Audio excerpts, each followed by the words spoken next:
Okay, another poem now on the power and danger of nature. Seamus Heaney is an Irish poet, and that is particularly evident here as we have got a whole poem about a small island of Ireland. And the reference to Ireland is very clear in the nice little cryptic clue of the title here, which clearly storm on the island rather than our island, because we have here Stormont, which is a parliament building where all the big decisions of government happen in Ireland. Now this gives us a hint that this poem is possibly about a little bit more than just a storm on an island, that perhaps essentially this whole storm is indeed a metaphor, an extended metaphor for the troubles that were brewing. They hadn't necessarily kicked off in Ireland, but there was conflict that was growing. And we can see that in the poem because there's strong reference to images of war. So we have exploding, we have strafes and salvo, which are ammunition, and we have bombarded. So we have this semantic field, words are linked to one topic.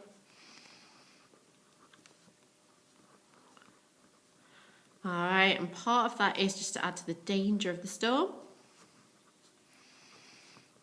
But the other part is a hint to the political background of the poem.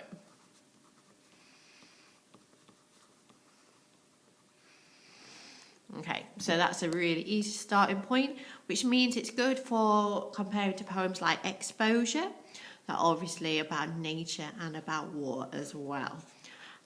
We also have a sense of mood change throughout this poem. So he starts off, it's really quite positive. We are prepared, we build our houses squat. There's a sense of man's arrogance coming here. That they are ready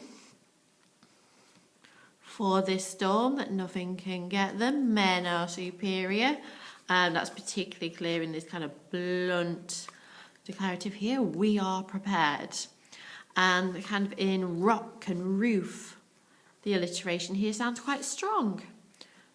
That we are ready for whatever this storm can throw at us. So we've got a really strong alliteration. But the hints of the issues come almost immediately. This wizened earth has never troubled us with hay. So as you can see, there are no stacks or stucks that can be lost. Wizened means like all shriveled up, which is not good for earth. Neither is the fact that you can't get any hay. But when it comes to a storm, at least there's no hay to be lost. So there's kind of ironic tone going on here, which is added to by this nice casual tone. As you can see, you know what I mean. You might think, but no. Very chatty tone, which is similar to some of the other poems that we've looked at, almost conversation-like. So we get this sense that this island is no longer the kind of prepared area that we thought it was. There are no trees, no natural shelter. So our repetition there makes them sound really vulnerable. There is no safety on this island. You might think that the sea's company exploding comfortably. So we've got a nice oxymoron there. Because the sea currently is at a distance, it's away, so it's exploding, it's violent, but it's far down on the cliffs, so it's not offering potential danger. Or you might think, but the reality is very different. The far-long spray hits the very window, spits like a tame cat turned savage. Fantastic simile there, which also has lots of sibilance to emphasise that spitting, spits, savage, which adds to the sense of violence of the waves. And the tame cat turned savage simile is something that, the sea, for someone who lives on an island, is probably their lifeline. It's where they get their food, their livelihood. But when it turns against them, it becomes completely wild, and their sense of vulnerability comes through. And so we see a real sense of progression from someone who feels that they're in control and powerful, kind of nice irony going on. Oh yeah, we've got nothing to lose.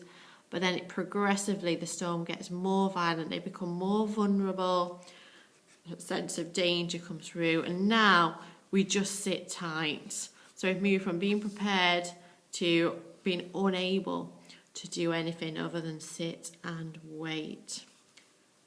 We are bombarded by the empty air, strange. It is a huge nothing that we fear, because inevitably a storm or wind, there's nothing you can physically see, but they are being attacked nevertheless, and the kind of helplessness of this final line is evident. There's nothing they can actually do to stop it.